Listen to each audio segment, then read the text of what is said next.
Když sever válčí s jihem a sem jde do války a v polích místo bavlny teď rostou vodáky. Ve stínu u silnice vidí z jihu vojáky, jak se tu válej v trávě a louskaj buráky. Hej ho, nač chodit do války, je lepší doma sedět a louskat buráky. Hej ho, nač chodit do války, je lepší doma sedět a louskat buráky.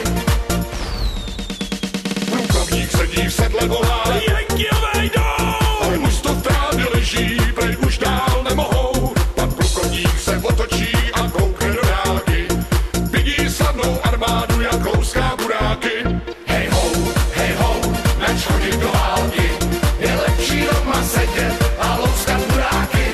Hej ho, nač chodit do války, je lepší doma sedět a louskat buráky. Vlevo blok, pochodem chod, leva dva, zastavit stát, vojáci zdar, nazdar, vojáci zdar, tak nazdar. Až tahle válka skončí a jestli budem žít, své milenky a ženy pak budem políbit. A když se zeptaj hrdino, co jsi dělal za války,